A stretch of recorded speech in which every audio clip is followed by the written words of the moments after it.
Hi everyone, Katerina here. Thank you so much for watching my video today. So about 10-ish days ago, I shared one of my projects, which was a commission for Creative Stamping Magazine issue 130. And it was this hanging frames you could see in there on the picture. And this is what we made, and some of you really loved it and asked me if I could show how I made the other projects. If you haven't yet seen the hanging frames video and you like to make handmade presents, I will link it in the description box for you. And today we are going to make this desk diary box, which I think is such a beautiful gift idea. So this lovely stamp set by Sentimentally Yours came with the magazine, and I'm using that largest, like a semicircle moon shape kind of a floral design, which is such a beautiful one, butterfly and the tiny flowers. Now I'm going to use watercolor cardstock today, and the one I'm using is the smooth one from Craft Stash. I used my anti-static powder all over the cardstock, and now I'm stamping my images using Versamark ink. I'm using that lovely half moon, I don't know, semicircle shaped floral design. This is so gorgeous. And the butterfly and the little flowers. Now I'm going to use white embossing powder on this one because there's so many fine lines on these images. I used the super fine embossing powder by Ranger. It's just what I have in my stash at the minute. So I'm going to heat this using my Wow Heat embossing tool. And I appreciate it. You can't see much here on camera because it's white on white. I promise you will be able to work with it in a little minute. So now I have just a little trick. I want to stamp the little flowers and the butterfly more times on this cardstock. I don't want to clear those stamps, so I'm just using a little cellophane bag, or you can use a piece of acetate to add on top of your cardstock. This way you can see where to line it up, and now you can go ahead and stamp it again without having to clean your stamps between stamps or stampings. It's just a little trick I like to use. So now I shifted my cardstock up higher a bit and stamp it one more time. And now I'm going to heat set this exactly the same way with the white embossing powder. You can barely pick up on all that shine in there when it's heat set. And now we're gonna have to go and color these images in. So I'm going to use watercoloring technique using these aqua markers by Spectrum Noir. I end up using some of those tree blend ones in there. So you can see my little pot with water and a little brush and some kitchen towel just on the side, just to dab some of the water. I'm not using the same colors I used for the magazine commission. In there I was given a colorway, which by the way was beautiful. But today I want to go like real vibrant. I'm going with pinks and oranges and purples, like a real vibrant spring scene I'm creating in here. So you can see I'm adding a little bit of water to control the shades to be darker or lighter. I'm just adding less or more water. Now if you don't want to see me color in these images, just skip ahead to about the 6-minute-ish mark, somewhere in there. But I will leave this footage in just for those that would like to see, who are beginners. Like, I am no coloring master. I didn't learn this anywhere, kind of self-taught just at home. Watercoloring, it's so easy to do that heat embossing resists all the color on it, so the white lines will stay nice, white and vibrant, while all the color will spread between those lines, and it kind of helps you contain the watercolor in there as well. And there truly are such lovely fine lines on these images, on all of the images in this stamp set. By the time you finish with this, it will look like someone with great experience had colored these in. Honestly, gorgeous. So the heat embossing is helping us in here. It plays to our advantage a lot because the raised lines will help you contain the colors between, or the watercolor even between those fine lines, so it will not spread out from one flower to the next, but also it will resist the watercolor, so the fine lines will come through lovely and vibrant and white still when you're finished with this. It will look gorgeous. So I like to refer back to the stamped image in here to see what I have to color in, because obviously I heat embossed it with white on white. So it can get hard to distinguish between those lines, especially with the smaller images here at the end.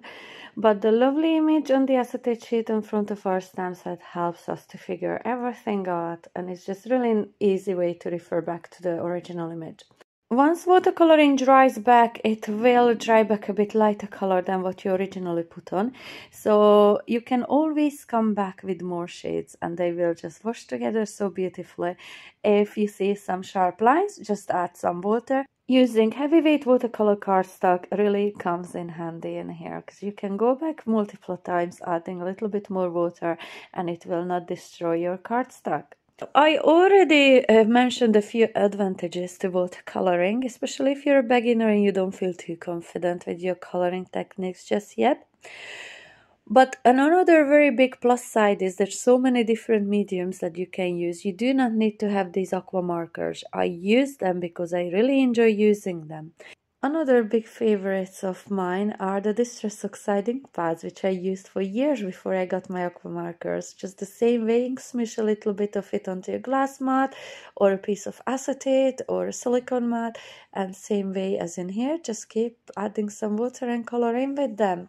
I brought a bit of blue in here for the butterflies, so it kind of sets those images away from the flowers, but because I mixed them with pink, it's still mixed into that gorgeous purple. So everything is nice, matchy-matchy. Normally I would let these air dry, but I added a little blast with my heat tool just for speed for the video in here. Now, because I will have to fussy cut these, I want to brighten up those white lines a bit so I can see them better. I brought in this blush ink from the Prism Hunky Dory collection. And now, you can't see any pink in the background in here, trust me. It does not show at all. I went very, very light-handed. All it did for me is brightened up those white lines just a little bit more.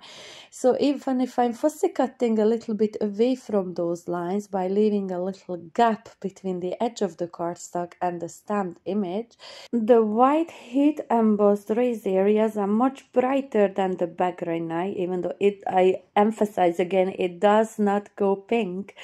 It just adds a little bit of a tint to the white cardstock, if you like. So I don't only find it very easy to fussy cut now because I can see the lines, but I'm confident in leaving a little bit of a gap between the raised areas and the edge of the cardstock, and it will be a different shade of the white, so my image sets away perfectly clearly from it. Now, I really hope this is making sense. This is just a little cheat I like to use when I am heat embossing my lines with white or clear embossing powder on white cardstock. This and you don't have to use blush. You can go with any pale color. You can choose a brown, you can choose a tattered rose from Distress Oxide inks is another favorite of mine. I just use blush in here because this is what I used for my commission as well, so I wanted to show you how I made that image. And now I'm just going to go around and fussy cut everything else, the little butterflies and the small flowers. And because I added the ink around those as well, I find it very easy to fussy cut. Just look how perfect these images look. I'm going to set these aside now because we are going to have to work on our base for our box. This gift box has quite a few parts that we need to make separately and then put the whole project together. So I'm going to break this down for you. We're going to start with the base. 2 pieces of cardstock which measure 8 7/8 by 5 inches. And on one of these pieces, I'm going to score down at 7 1/4 of an inch. And the other one, I'm going to score at 3 5/8 of an inch and 7 1/4 of an inch. You can hear me talk about 1/8 of an inch, 7/8 of an inch. Those are the measurements between the 1/4 1/2 and the 1/2 and the 3/4 of an inch, and so on. Your scoreboard will have those grooves as well. The reason I'm working with that is because I really prefer to have some thin borders between my layers, and I will show you later in a video what it looks like, and I will explain why I'm doing that today. So this is the second piece, which I scored down at 3 5/8 and 7 1/4 of an inch. The first piece I have just one score line on, and I folded and burnished that one, and in here I folded and burnished the 2 lines. Now this is how essentially our easel base will work. It will all make much more sense later on in this video. So what I have to do, I have 2 pieces, one on each cardstock that measures 1 5/8 of an inch. And I'm just adding my glue to that one. And I'm going to glue those together. This will create the spine for our box. And because I used collal glue and 2 pieces of heavyweight cardstock will make it nice and sturdy. Once it fully dries, it will be just perfect. I've cut heavyweight white cardstock, 1 piece to 4 7/8 by 7 1/8, which will be the layer on the bottom of my base, and 2 pieces to 4 7/8 by 3 1/2, which will be going on the top or the easel part. I am going around the edges of this with some peachy ink from the Hunky Dory range. On the one that I used for my commission, I used the blush, the same blush I used for my topper. But in here, I really wanted to bring in a little bit of an orangey kind of color, very pale but orangey shades, to play with the orangey flowers that I added on my topper already. So this one color is called the Peachy. And I'm just going around the edges. This is all I need because you will not see the rest, so you no need to ink blend all over the cardstock. So now I have 2 pieces of white cardstocks which measure 4 3/4 by 3 3/8, and I'm just scoring down at every 1/8 of an inch. So basically I'm going down in every single groove in my scoreboard. And I did this because I was asked to create stripy backgrounds. I wanted them to be nice and subtle, so I just scored down that white piece of cardstock. Once I layer these on top of the ink blended one, it will leave me with that lovely 1/16 of an inch of a border on all 4 sides of that lovely light peachy shade, which now will pop a little bit more. That color will pop against the white on the top and the white underneath from my base. And by the way, you can pick and choose if you want to use the debossed or the embossed side of those stripy cardstocks in here. So now I am gluing these on top of the card base, and I am using collal glue. As I said, this base will need to be quite nice and sturdy and heavyweight-ish because it will be a gift box for our desktop, and we want this to be nice and good quality. So I'm using my collal or purpose glue, which I know once it dries, it will leave it nice and sturdy. And then here you can see that lovely, very thin 1/16 of an inch of a border between the different layers. And this is what I liked about this box. I did try to make this with a bigger border. Normally on my cards, mostly, I would leave 1/8 of an inch on all 4 sides. But for this box, I really didn't like that. It was too big of a gap for me personally. So I decided to go with these smaller measurements. But you can so easily change these. Once you see how we put the whole box together, you'll see how easily you can change your measurements to fit to your liking more. I just really loved, I think it made it look a lot more elegant this way. Our next bit I am going to work on is the main box, which I am using a white piece of heavyweight cardstock for, and this one measures 9 3/4 by 7 1/2 inches, and I'm scoring down at 1 1/2 on all 4 sides. 1 1/2 inch will be the height of our main box, and this is why we left the spine of our closing up lid at 1 5/8 of an inch earlier on, just to leave it a teeny tiny bit bigger, leaving me enough room to give a lid to this box at the end as well. So I'm releasing all the tabs in here in the corners after folding and burnishing all the score lines, and I'm just going to use quick grab glue to attach all those little tabs onto the side of our box. I'm using the quick drying glue in here because I do not have the patience to wait for the collal to dry and just hold the tabs onto the sides. But I will be using collal glue to try to decorate the sides of these boxes, which will make it much sturdier in the end. So 2 pieces of cardstock, which measure 6 5/8 by 1 3/8, and 2 pieces which measure 4 and 3/8 by 1 and 3/8. And again, I'm doing the exact same thing as earlier, scoring down every single groove on our scoreboard, 1/8 of an inch apart for every single one of those lines.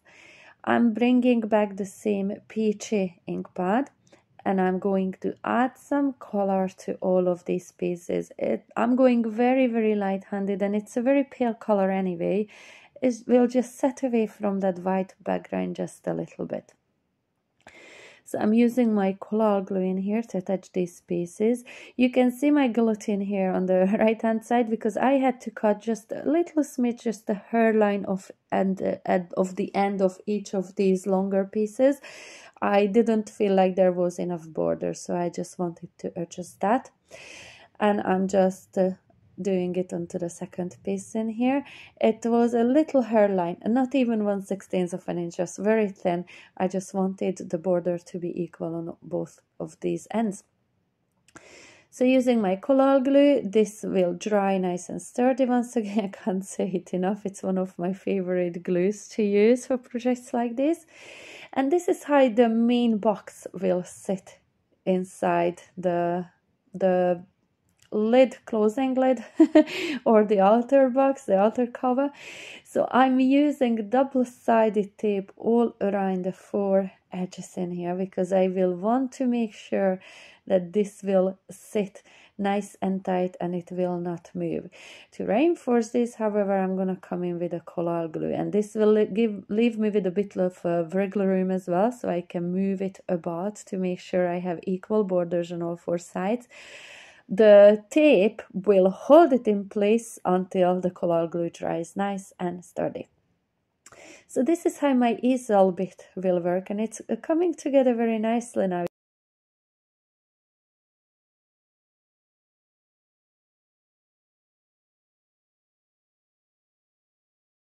You can see that peachy color coming through a little bit better against that white, which is such a lovely subtle color, and I really love that look. So now we are going to create a shaker element. I will be using 2 different nesting die sets. One of them is the square nestables, the other one is the inverted scallop nestables, both from Craft Stash from the Creative Craft product range. The square one measured 3 5/8 of an inch, and the scalloped one, inverted scallop one, is just slightly smaller. I ran this through my die cutting machine using white cardstock, so I got a full square out of just using the square die first on its own. And then I ran these through together, just using a little low tack tape to keep them in place. And I got this lovely thin frame out of that one. Now I'm going to bring in the same blush ink, no, not blush, sorry, peachy ink, and I'm just going to add a little bit of a color just on that full square in there. I'm going to use acetate window for my shaker element today, so I'm adding double-sided tape, and I'm using red liner tape here on all 4 sides of this frame, removing the backing on all 4 sides. Now I'm going to add my acetate window, which should be just big enough just to fit behind that frame. On top of that, I'm going to use some liquid glue, and then I'm going to bring in some thin foam strips, which I've had in my stash for such a long time, and I think they were from Amazon. I love them because they are nice and thin, but very sturdy. They are not spongy at all, so they don't lose the height over time. And I'm bringing in some shaker elements. I'm using these lovely colorful flowers, which I again had in my stash forever, and I just keep forgetting about those. So I'm not using any other shaker elements today. For the one that I made for my commission, I used a very pale pink variety of different shaker elements. And another little cheat trick I like to do when I'm creating shaker elements, I like to glue some of those bits in place on the background. So when we are shaking or we are displaying our element upright, they don't all fall down to the bottom, but some of them will stay nice and shiny on our background. I almost always do this because I just like how it displays our element all together. So I'm transferring the shaker bits onto the background, and now I'm removing the backing tape, reinforcing it with liquid glue, and I'm gluing it on top of my base in there. And this is our shaker element is ready. All it has to be is decorated. So I'm looking what way I want to glue this on my easel part. If I come down with it too much, as you can see, we lose a lot of it when it is displayed. So I am going to rise it up a bit, and I know that I can go on the full 1/2 of the diamond shape in there. I'm using my ruler just to kind of eyeball it for myself, help myself to see how far I need to come down, reinforcing it with a little bit of liquid glue, and I'm just going to glue it behind that bottom half of my easel part. And now when it displays, when I tuck it in behind the box, you can see the whole shaker element, none of that goes behind the base of the box. I really hope that makes sense. Now I'm going to attach these pieces on my element, on the shaker element, and I'm going to use foam pads to give them a little bit of a dimension, and I think it will set it away from the background a little bit better, because the background is white-ish and then the white heat embossing in there, I think it just helps to set everything away from each other and casting a little shadow on our shaker element as well. So I'm going to do exactly the same to my little butterflies. I'm going to add them all on, or both on the right hand side of my main element in there. I love how this is coming together. It is such a pretty design, it really is. I will show you some close-up pictures at the end of this video, so please stay tuned for that. Now I'm going to create a lid for the main part of the box. The white piece of cardstock measures 8 3/8 by 6 1/8, and I scored down at 3/4 of an inch on all 4 sides. I'm not going to cut releasing the tabs just yet, because I want to cut an aperture in this. So I'm taking a little square from the same square set die that I used earlier on, and this one measures 3 inches. And I'm going to run this through my die cutting machine, just like so.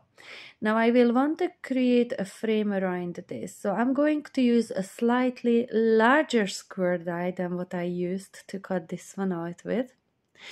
And then I'm going to use a slightly smaller inverted scallop die to cut out the frame. I'm going to run this through my die cutting machine after tacking it in tape with a little bit of low tack tape. And when I finished with this, I realized that that frame was much thicker than what I wanted. It still fitted in there, but I just wanted it to be much finer. So it's, I think the inverted scallops die that I should have used a slightly bigger one than what I used in here. So I just cut away a little bit of all 4 sides. Now it gives me a much thinner frame, but one that I will still be able to glue around that little aperture. I like this one a lot more. So I'm just using my liquid glue, just a very thin bead on all 4 sides of that diamond shape. And now I'm going to glue my frame on top of that. Now, because I ran this whole piece through my die cutting machine, it has flattened down all the score lines that I already burnished and reinforced, so I have to do it just one more time. And this time I'm going to release the tabs, just cut a little slit up in each of those tabs and cut a little wedge away from all of them. It is really just to prevent any bulking in there. The way I like to work with my lids, I like to attach just one tab onto the sides. First of all, make sure it's nice and square.